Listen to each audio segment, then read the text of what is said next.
quote, mothers were left with their babies for 30 minutes before the start of the study to engage in kangaroo care. Following this, the babies included in the study were transferred to the procedure room, which is dimly lit, tranquil, and this was where the venipuncture procedure was performed.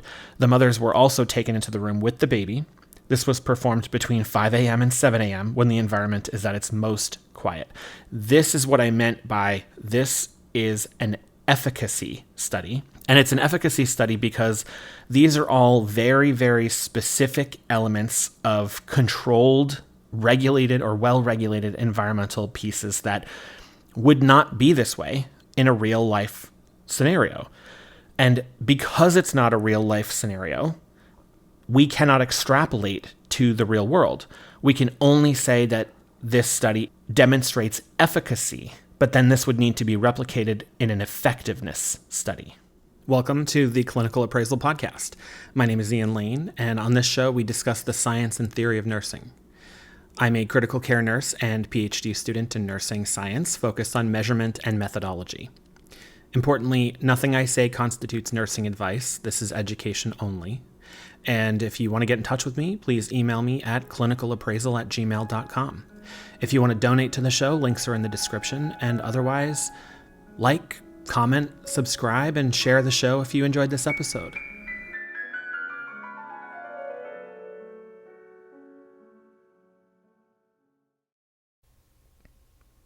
As some of you know, I have become very interested in collating all of the randomized trials that have ever been conducted on nursing outcomes or nursing interventions. And there are comparatively few of them as you compare it to medical outcomes or medical interventions. In the medical space, or really in any other healthcare discipline beyond nursing, if you look for randomized trials, you will find a fairly large number of them. In medicine, it's copious. In nursing, there are about 5,000, and it really depends on whether you include quasi-randomized trials or pragmatic trials. It depends on whether or not you include feasibility and pilot studies. I am not including pilot studies. I'm not including feasibility studies. I am not including pseudo-randomized or pragmatic studies. I'm not including quasi-randomized or quasi-experimental studies. I am only considering true efficacy or effectiveness RCTs. And in that collation, I have come up with approximately 5,000.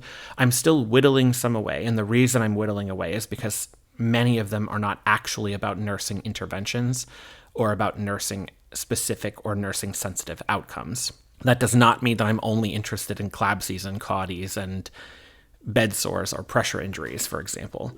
But I am interested in things that nurses do, and I'm also omitting things that nurses do at levels that are not inclusive of traditional bedside RNs. So nurse practitioners, there's some interesting research in the nurse practitioner space that I am not including.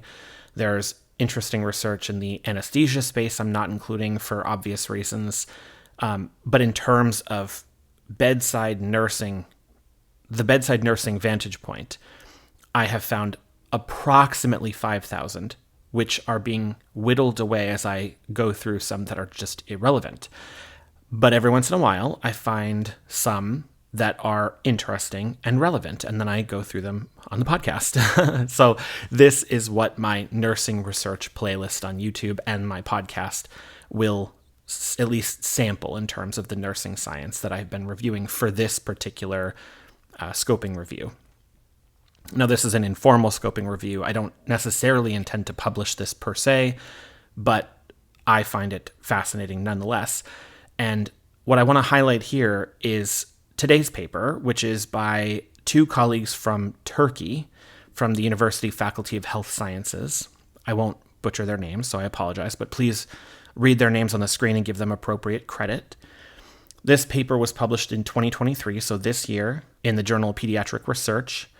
The paper is called Effects of White Noise and Facilitated Tucking During Heel Stick Sampling on the Pain Response of Healthy Term Newborns, a Randomized Controlled Trial.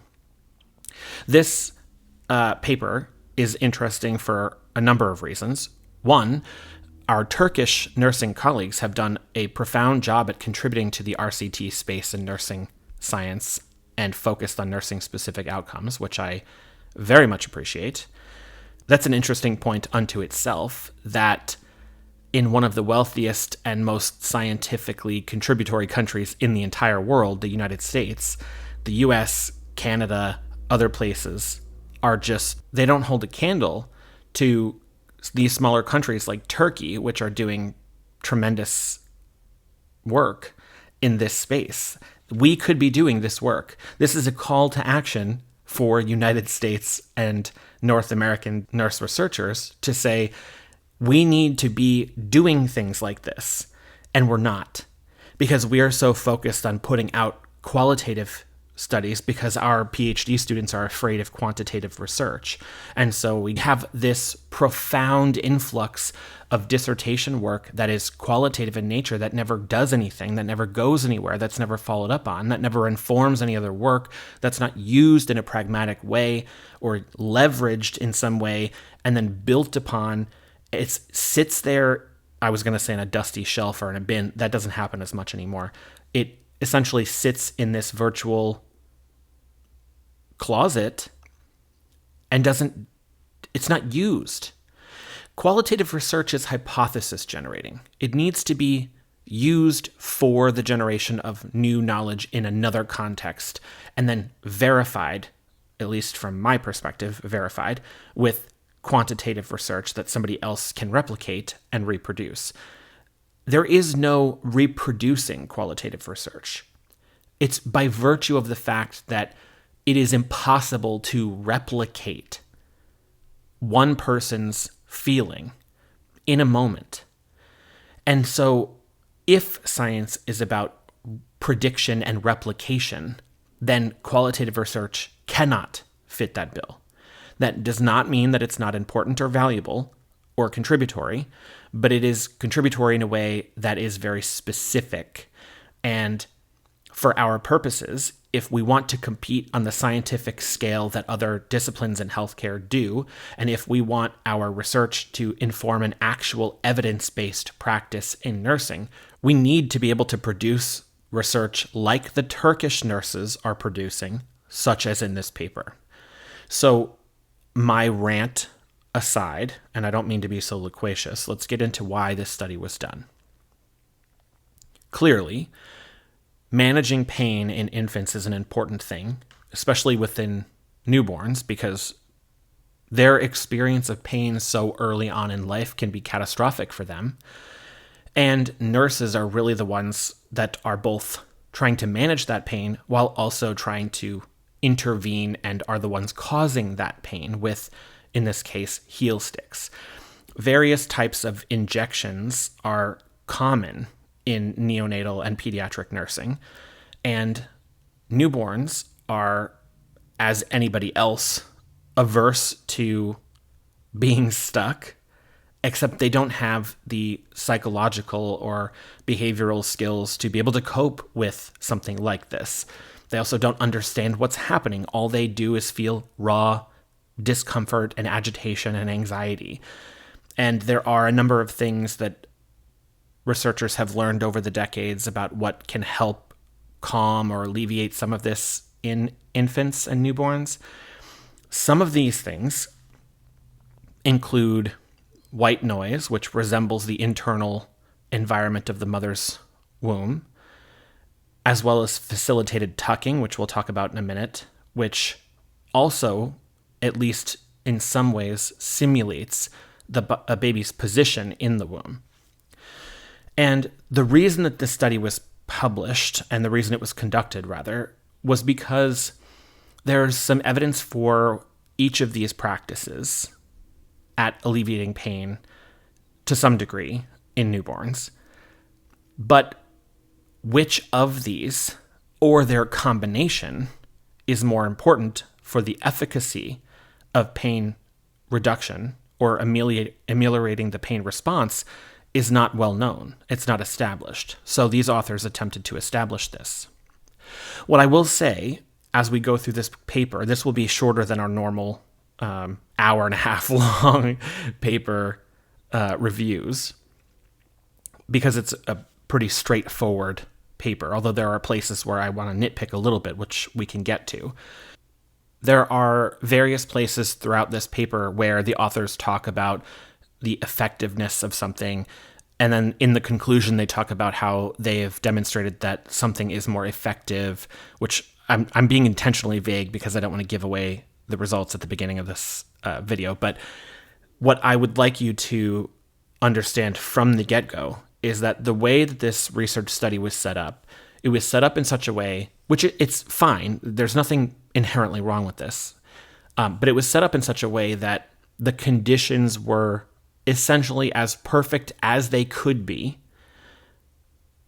such that the authors could be as sure as possible that what was contributing to this decrease in pain response was their specific intervention, either white noise or facilitated tucking or both, and not something else like environmental inconsistencies or maternal presence inconsistencies or something like that, which are all known to influence neonatal pain and anxiety. So the reason that's important in this context is that makes this an efficacy study. Recall, the difference between an effectiveness study and an efficacy study is efficacy can hopefully demonstrate that something may or may not work, but it does so in the most optimal conditions, say in a laboratory, for example, or in conditions like this, in the context where you're controlling all the other variables in such a way that only these variables are allowed to vary. In an effectiveness study, it's real world. All of these normal variables will vary in their usual way, in such a way that it reflects the real world. It reflects real life. In the real world, neonates are getting stuck not between 5 and 7 a.m., but any time that they need to be stuck. They're going to be stuck, some of them with their parents there and their mothers holding them, some with their parents and their mothers not there. Some of them will, just the environmental milieu surrounding them will be different at different times of day in different hospitals. And if this study were replicated in that environment, in a different context where those variables were not tightly regulated, this would then be an effectiveness study. And then, if these results were also shown in that context, then we could say not only was this replicated and reproduced the same findings, we would also be able to say that they are effective. Effectiveness implies other contexts, other sites, and such. When you examine research studies, typically in the introductory section, so the very first thing is usually an introduction or background, and then it's usually methods, results, conclusions, right?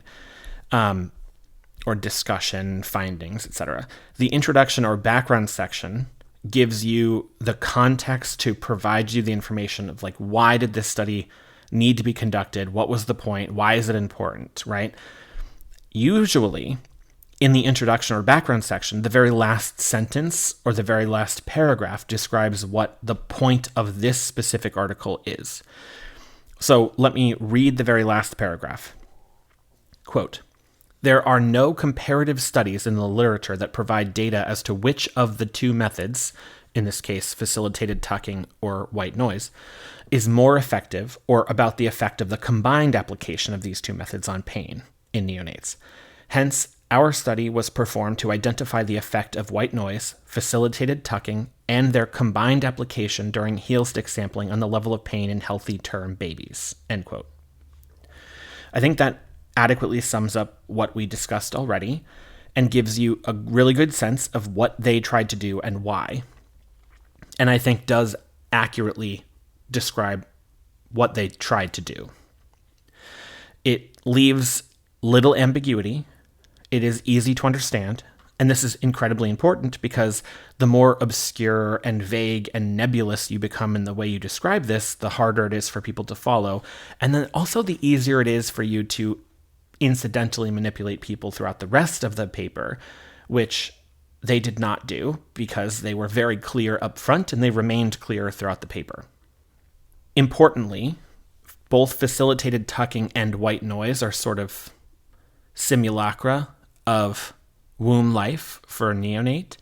At least that's the hypothesis, or one of the hypotheses, that white noise of a certain decibel range and frequency, it sort of emulates the sounds that an infant might have heard in the womb in the recent past.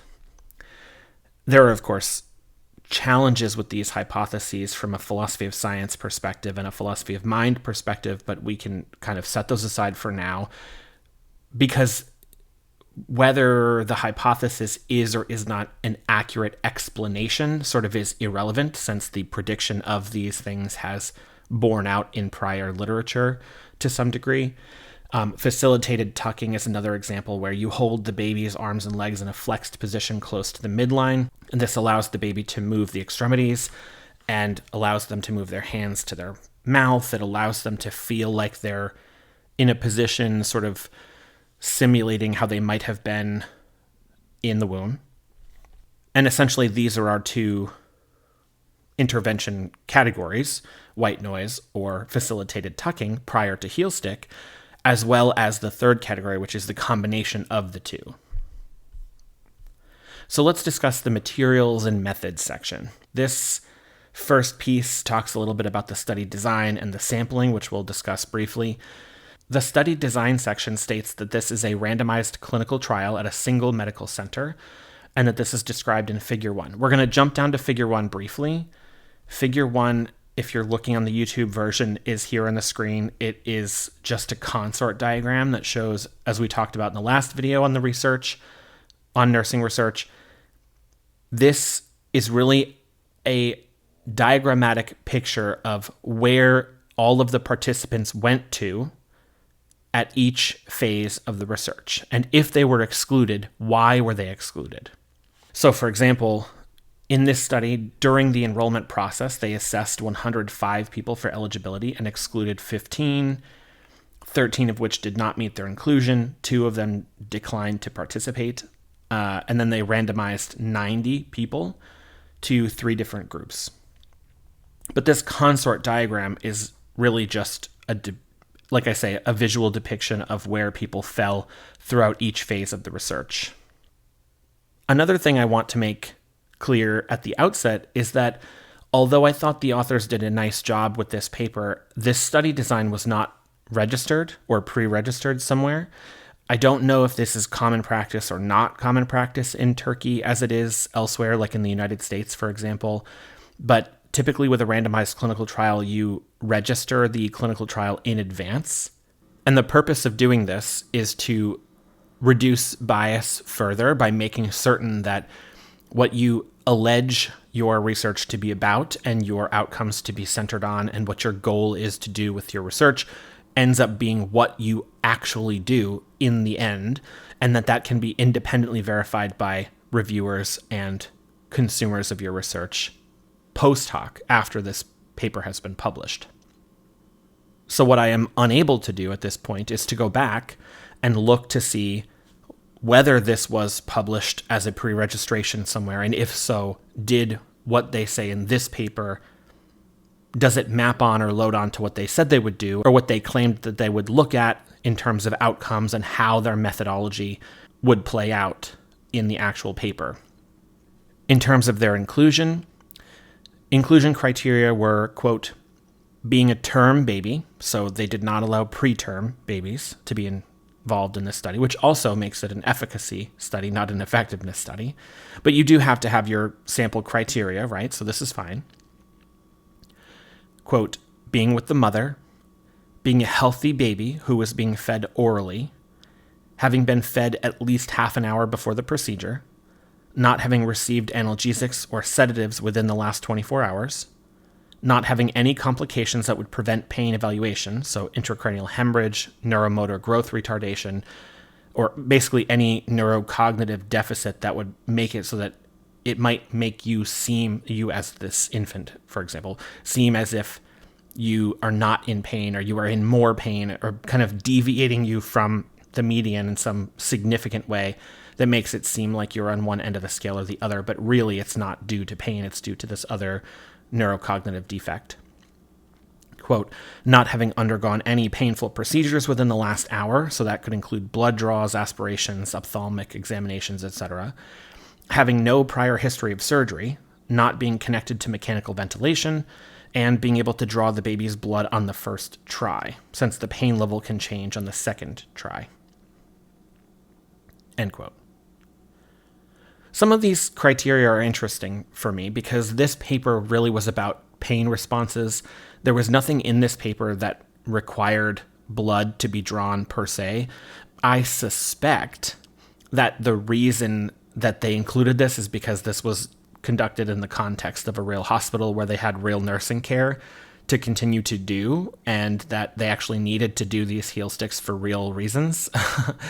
And it actually was the case that they had to get a second try for some of them, specifically because they actually needed blood to be able to carry out the rest of their job with these neonates. That's just my hypothesis. It's not like these people are being recruited just for the sake of the study and then that's it. Like, they're presumably hospitalized and they're there for a reason, etc. So just like we did when I discussed the lack of pre-registration, there are other things that you want to look at when you read a methods section about a randomized controlled trial. One of them is, how is it randomized? There are different randomization methods that are used, and you always want to find where they discussed the randomization and then how they actually utilized the randomization methodology.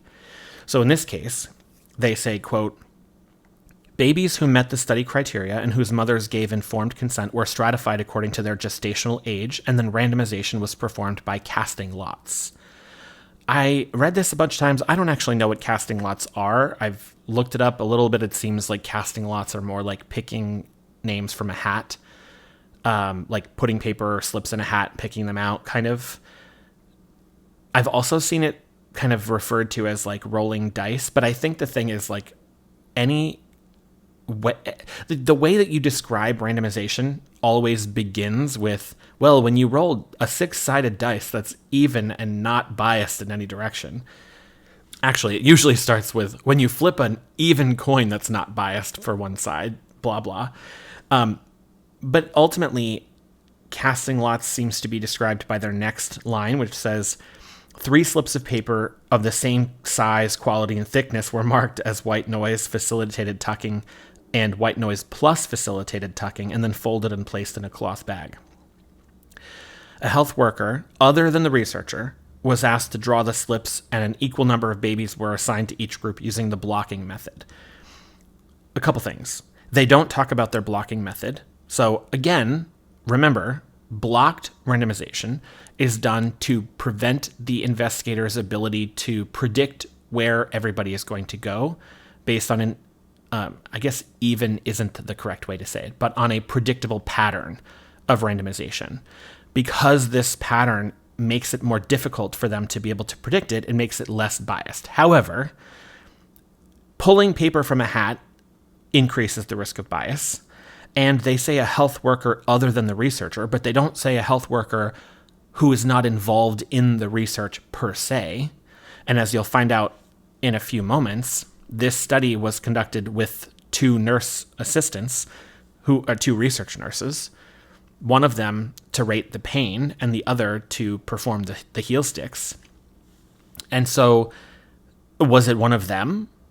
Because technically they were other than the researcher. They don't really say. So I'm not in love with the methodology they use to randomize or randomly allocate participants in this study. And it's not completely unbiased. However, or at least it's conceivable that it's not completely unbiased. However, is it much better than not having randomized at all? Absolutely it is. They go on to talk about their sample size and power. In the power analysis that was performed prior to the study, quote, the pain score variable cited in the study by so-and-so, Karakach and Turker, was used. The power calculation with beta 0.14087 and an alpha of 0.05 risk power equals 0.859. So basically their power would be 86%. It determined that 27 neonates should be included in each of the 3 groups. To account for attrition within the groups, the target sample for each group was inflated to achieve a total of 90 babies, 30 in each group. There would be 30 babies in facilitated tucking, 30 in white noise, and 30 in white noise plus facilitated tucking. Quote, the sample comprised 90 healthy term babies from the population who met the criteria for inclusion in the sample and whose mothers gave consent. This, of course, is more than sufficient to meet the statistical power of 0.86 or 86% for this study. Again, some of the things that should stand out at you when you read something like this, these are 90 healthy babies. Will the pain amelioration component of this, if they find something in this study, to be efficacious? Will it hold for unhealthy babies? Will it hold for preterm babies? We actually cannot make claims about that from this study, no matter the effects. Under procedures, quote, the researcher took the baby's anthropometric measurements, height, head, and length before the blood draw with a tape measure and recorded the results. Interesting, because that never really became anything of significance in this study, but I appreciate that they highlighted that information. Quote, mothers were left with their babies for 30 minutes before the start of the study to engage in kangaroo care. Following this, the babies included in the study were transferred to the procedure room, which is dimly lit, tranquil, and this was where the venipuncture procedure was performed. The mothers were also taken into the room with the baby. This was performed between 5 a.m. and 7 a.m. when the environment is at its most quiet. This is what I meant by this is an efficacy study. And it's an efficacy study because these are all very, very specific elements of controlled, regulated, or well-regulated environmental pieces that would not be this way in a real-life scenario. And because it's not a real-life scenario, we cannot extrapolate to the real world. We can only say that this study, if it finds something important, demonstrates efficacy, but then this would need to be replicated in an effectiveness study. The authors go on to state, quote, the study was conducted by a total of 3 people, 2 nurses, and 1 of the researchers. One of the nurses drew the blood. The other evaluated the pain independently of the researcher. Quote, each baby's healed blood was drawn by the same nurse, and each baby's facilitated tucking was performed by the same researcher. The same nurses took part in the study each time. I wish that they had some external folks who were not part of the study team to do some of this. I'm sure resources are scarce as they are here and everywhere else, but it would have been nice. For example, they say the nurse who would conduct the neonatal infant pain scale, the NIPS, was familiar with how the NIPS was to be measured. There was only 1 nurse available to do this, and they were part of the study. This increases bias as well. It would have been great, for example, if this could be recorded and then a separate nurse who was familiar with NIPS, who was not involved in the study, could have done this evaluation. Later on in the study, you find out that not only was it this 1 nurse, it was this nurse plus 1 of the researchers. And so there's bias there. Even though their kappa coefficient, their inter-rater reliability, as it were, was not sufficiently distinguishable as to be 2 separate scores, they were similar enough, it still bodes more poorly than if there was a separate set of raters, because of the bias that these 2 have because of their investment in the outcomes of the study. The study comprised 3 groups. Quote, these were the group listening to white noise, the group placed in the fetal position, which I don't know why they changed the terminology here, the fetal position. That's the facilitated tucking position, which I guess you could consider them to be I guess, the same, although fetal position has different connotations for me, I think. But nonetheless, that's the implication of facilitated tucking, is that you're putting him into a kind of fetal position. Just for whatever it's worth, for those listening who are interested in doing trials, don't change your language, or studies in general, really. Don't modify your verbiage mid-paper. Quote, and the group to which both of these were applied, fetal position plus white noise, or facilitated tucking plus white noise. The blood drawing procedure was performed for all the babies with the same technique, the same nurse, and in the same physical room setting conditions. Additionally, a 70% alcohol solution was used. Only the babies whose blood could be drawn at the first try were taken into the study. What happened to the few of them who were not taken into the study? Are they listed in this cohort diagram here? I don't know where they fall. They're not clearly identifiable. They need to be clearly identifiable. Where are they? Quote, before the procedure, the researcher performed and recorded a respiration count for the babies. Additionally, a pulse oximeter was attached to the baby's right foot, and the peak heart rate and SpO2 values were recorded. In each of the three groups, the researcher and the neonatal nurse independently scored the pain levels of the babies before the procedure according to the NIPS, and the results were recorded. There's at least one component of this that, again, smarts a little too much for me of researcher bias. The researcher themselves was performing and recording the respiration count for the babies. Respirations can increase just like heart rate can increase during pain. They do a good job of measuring heart rate, peak heart rate, etc. But the researcher is the individual who's most likely to have bias based on their objective investment in the outcomes of the study. And it is all too easy, as we all know in healthcare, for somebody to just slightly miscalculate or misconstrue respiration counts. Especially because neonates breathe so rapidly sometimes that it can be, not that unreasonable to accidentally undercount some. This is why you need to have external people doing this to limit bias. Also, in the same way that I mentioned earlier that this is a kind of efficacy study and not an effectiveness study, because this is the first study of its kind, even though it's not a pilot study by technical standards per se, it is the first study of this sort. So the fact that it's the first one, it hasn't been replicated yet, the fact that it's a little bit too much bias in different places, the fact that it's efficacy and not effectiveness, these should all be considerations in how you choose to interpret the findings of this paper. So on page 46 here, in figure 2, you can see the three groups. You have group 1, white noise, group 2, facilitated tucking, or what they also call fetal position, and group 3, white noise plus facilitated tucking / fetal position. They tell you a little bit about what the groups were and how they were conducted. So, for example, group 2, facilitated tucking. The baby's arms and legs were held in flexed positions close to the midline of the torso in side-lying positions so the baby was able to move his or her extremities.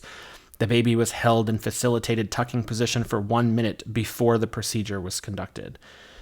Interestingly, for the white noise group, the baby was exposed to white noise for 2 minutes before the procedure. Did the amount of time the white noise group got exposed to this make a difference, considering that in the results, which I'll show you momentarily, the white noise group seems to have done a little bit better than the facilitated tucking group, according to the authors? This gives you a little more insight into what exactly they did. It's important that you go through these figures too, because you can read the paper as much as you want, but unless you get this extra information, you might not see, for example, that, it's actually 2 minutes for the white noise group, where it's 1 minute pre-heel stick for the facilitated tucking group.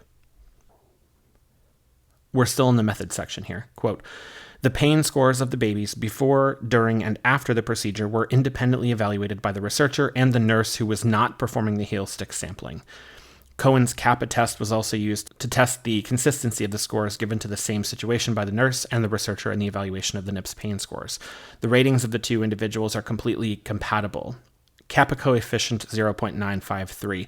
This essentially means that there is almost perfect overlap between the two of them. This figure would almost assuredly decrease if there was more raters, and this is, I can tell you for two reasons. One, the more raters there are, the more variability there's bound to be, just statistically. There's going to be most likely some kind of a normal distribution of ratings, and that in and of itself would bring this figure down slightly.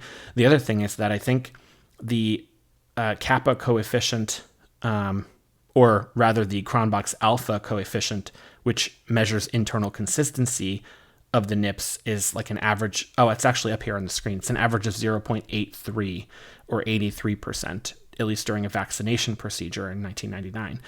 And so the Cronbach's alpha for the NIPS ranges between 0.75 and 0.88. And that's still, it's sufficient internal consistency to be useful as a measure, but it's not amazing.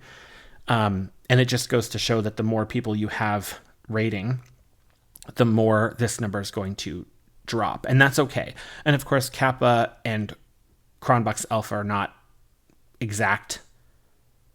They're not the same coefficient, but they are very similar. They go on to say that the neonatal introductory information form was developed by the researchers based on some literature that they reviewed, that this form contains questions about the baby's characteristics.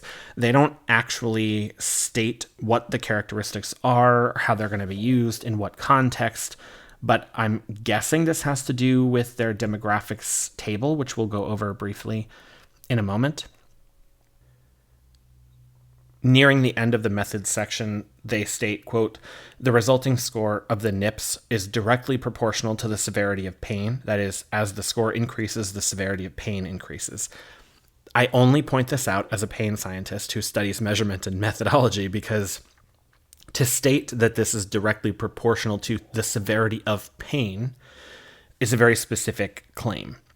You're claiming that with this measurement, you are measuring pain per se, and not behavioral indicators that suggest to you that there's pain, and that based on that, there's a proportional relationship.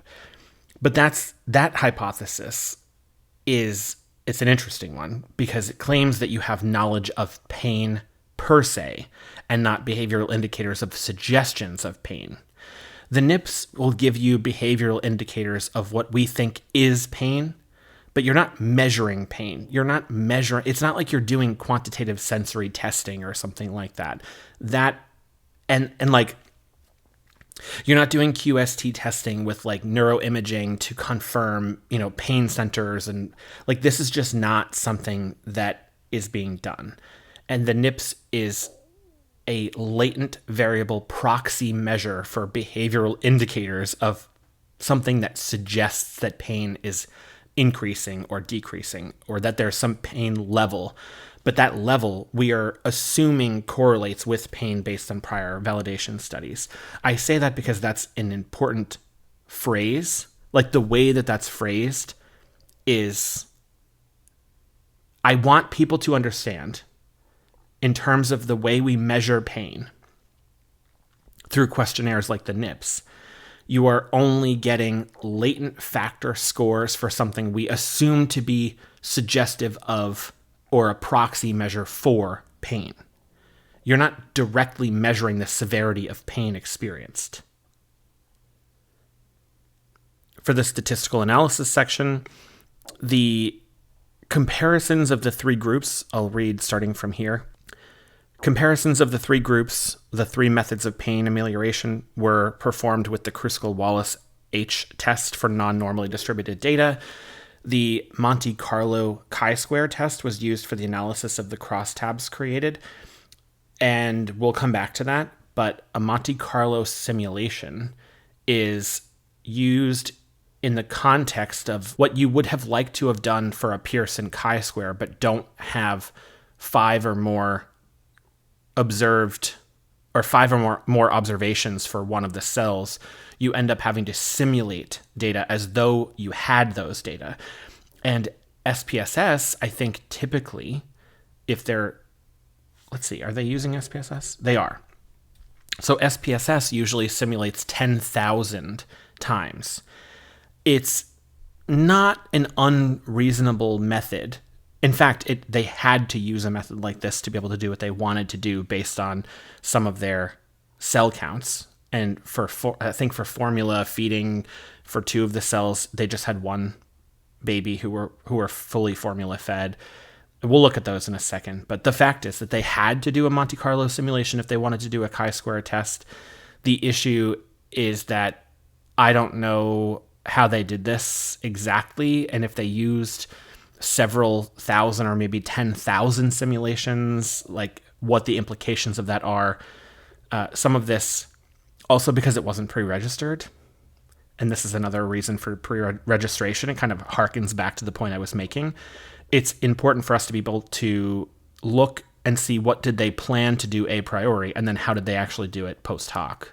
But as I say, it's not unreasonable to use a Monte Carlo simulation for this chi-square test. It's just important for us to know how exactly this was done and what the justification for certain elements of it were.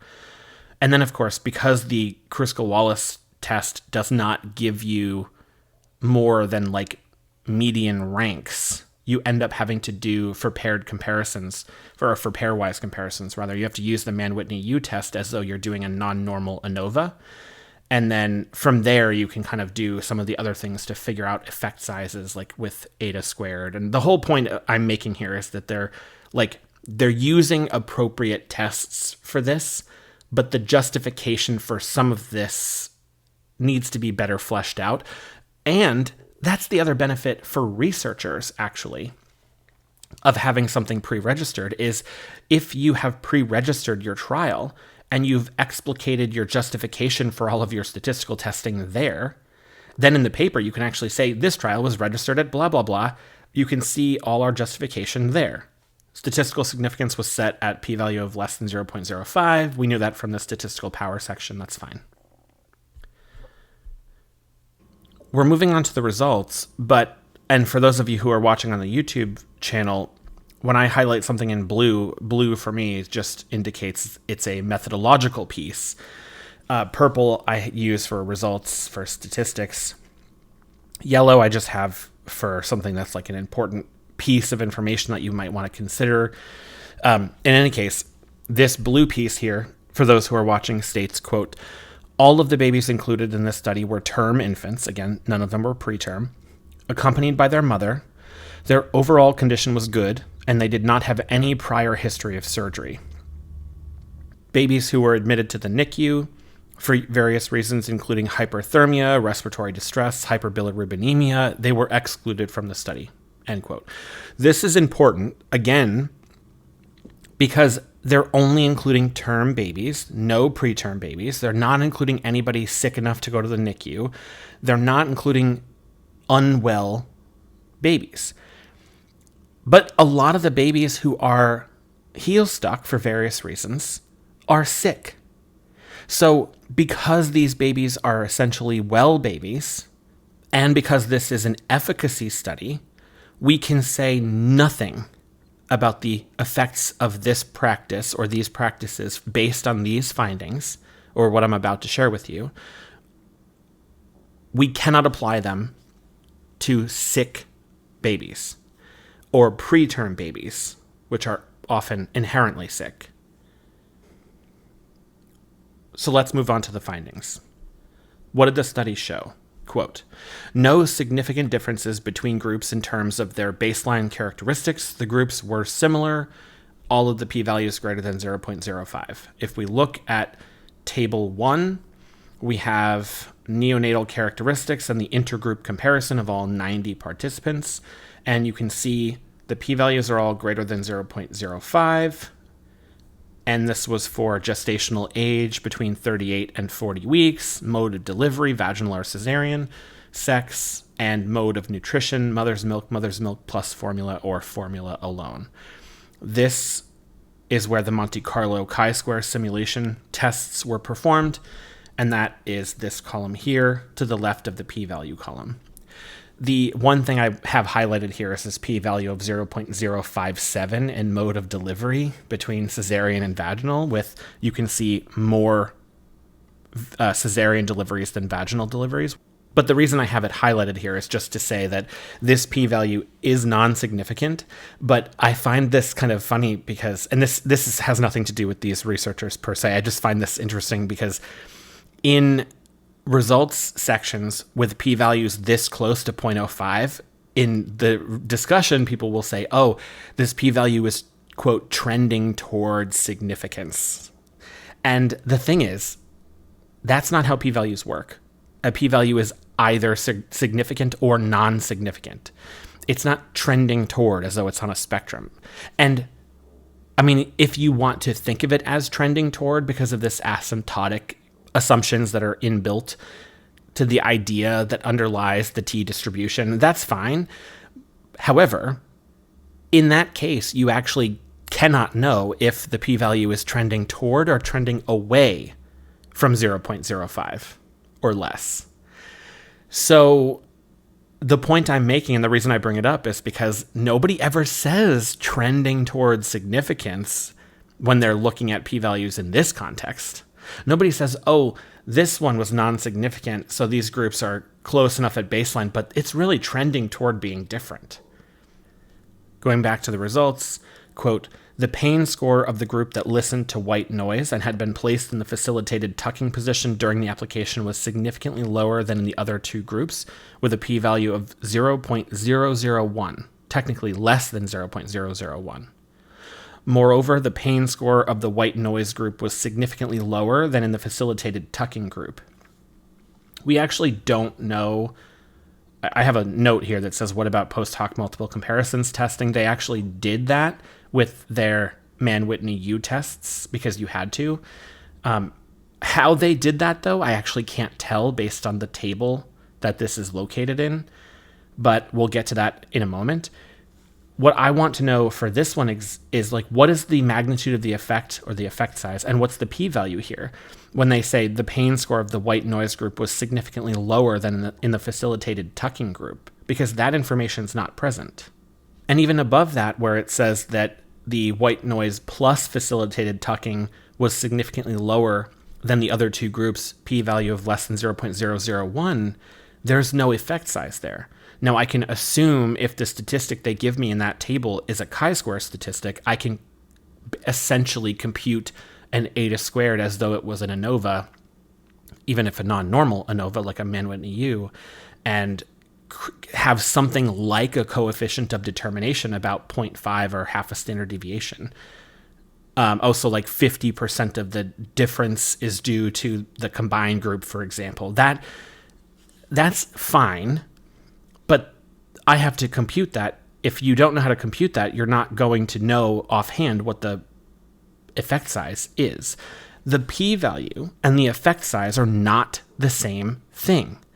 And the p-value can only tell you if the groups differ with a statistical significance, but it cannot tell you the degree of the effect, the magnitude of the effect. They go on to say that procedural peak heart rates were higher in the facilitated tucking position group than in, actually it doesn't say, than in some other group, both groups, I actually don't know. But the procedural peak heart rates were higher in the facilitated tucking group, less than 0.05. Not only do I not know the comparator for that content, I actually don't know where that appears because it doesn't show in table 4. So I don't know how to verify that that is actually true. And, quote, a significant difference was detected between the groups in terms of total duration of crying, p-value of less than 0.001, end quote. No difference was found in this study between the oxygen saturation rates of the newborns during the procedure, p-value of greater than 0.05. I have to point out, as a pediatric nurse dealing with babies on a regular basis, that this SpO2 number, this oxygen saturation rate, is not a reliable number in this context, especially with facilitated tucking. The whole point in the description in the introduction that the authors gave rightly is that it allows for the free movement of arms and legs, and you're going to put the SpO2 monitor and probe somewhere on the infant's hand or finger or toe or foot to be able to measure SpO2, and they're moving these extremities in such a way that you're not going to get a reliable number. How do you average out your SpO2? Are you actually averaging it over the minute? And even so, if it's not a good pleth, are you actually going to be able to appropriately average that? I just don't think that oxygen saturation measured by SpO2 monitoring in this context is really going to be a useful metric regardless.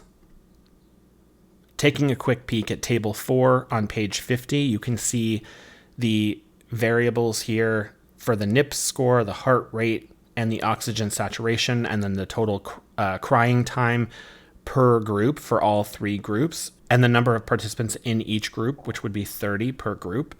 And then because the Kruskal-Wallis test uses the median rank as an outcome, you can see the median for these different groups, 4, 4, 2, etc.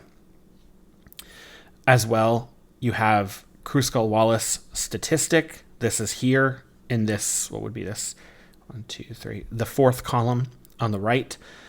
The thing is, the Kruskal-Wallis H test is a statistical test, but it's not a statistic.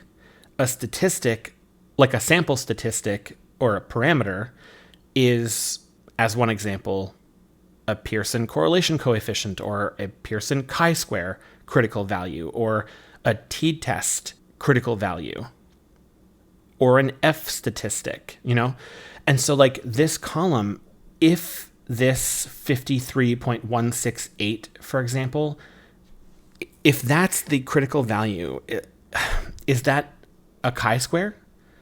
And if so, you could use that chi-square to demonstrate that the eta squared effect size might be close to half a standard deviation.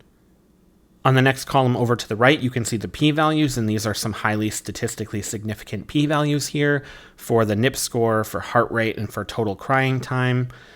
The thing that you cannot get from this, and you actually... So, a couple things. One, the next column over the farthest right says multiple comparisons, and this shows you the sequences that they looked at. They looked at groups 1 to 2, 2 to 3, 1 to 3. They evenly looked at all of these different groups, except apparently for total crying time. They looked at 2 and 3 and 1 and 3, but not 1 and 2 for some reason. I actually don't know why, and I'm just noticing that now, so that's interesting. But it's hard to know what this actually represents because it's just the group number.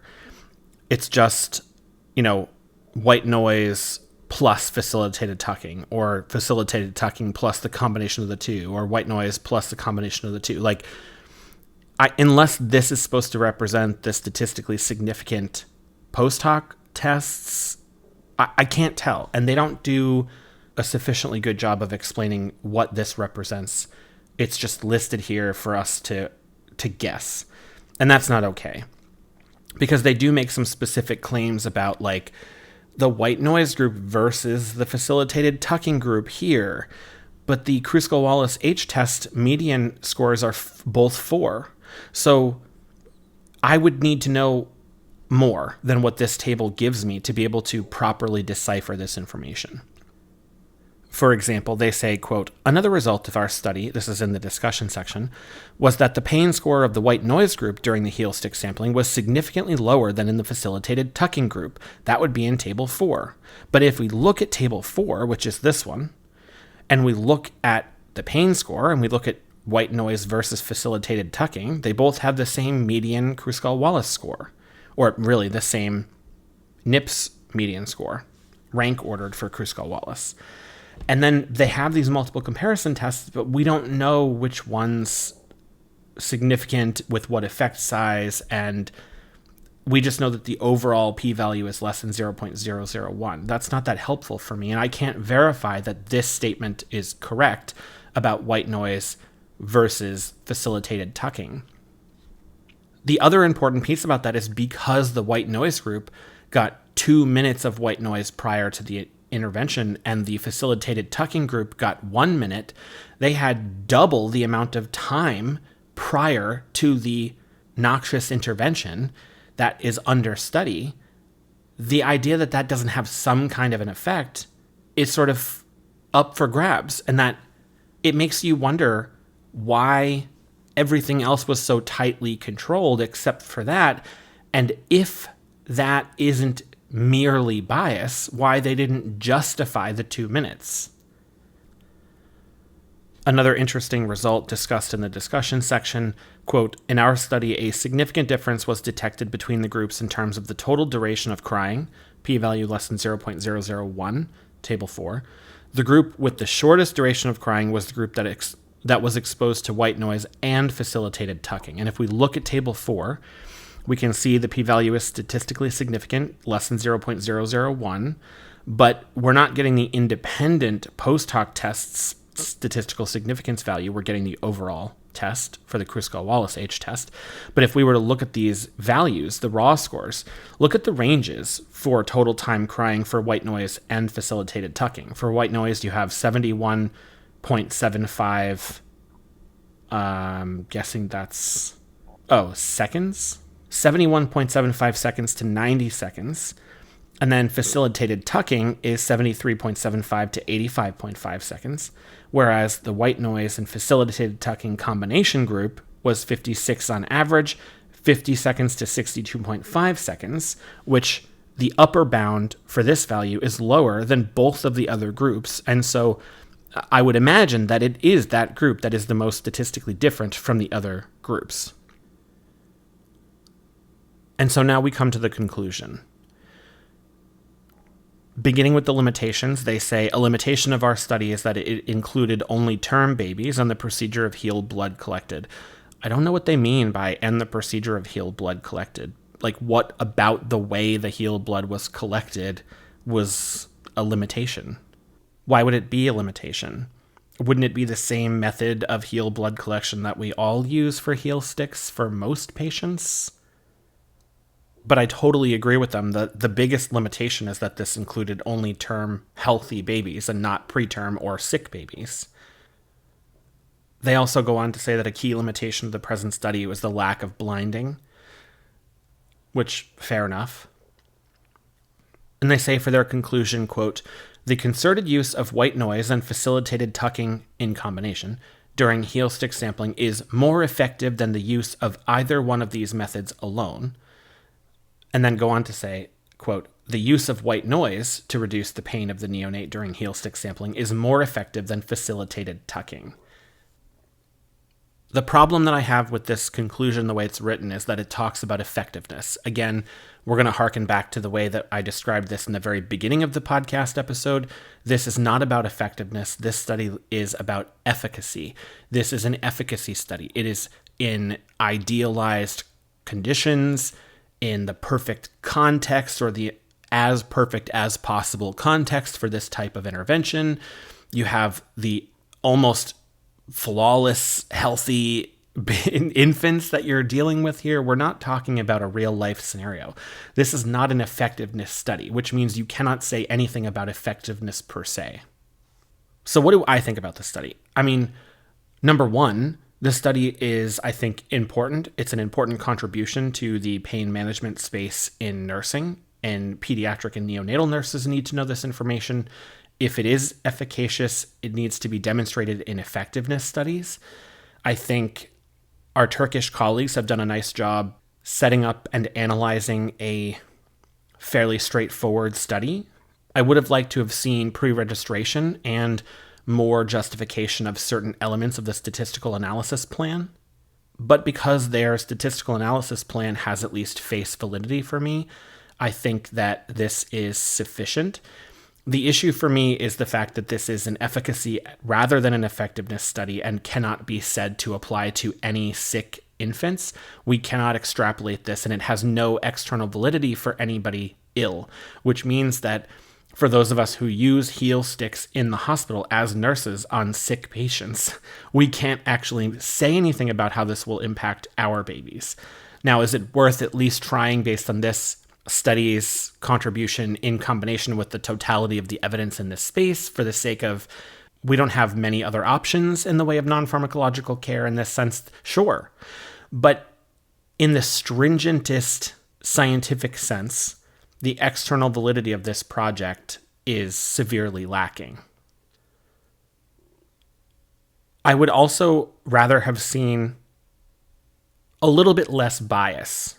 And what I mean by that is I would have liked to have seen people external to the study team do the reviewing and rating of pain scores and the, for example, counting of respirations and things of that nature.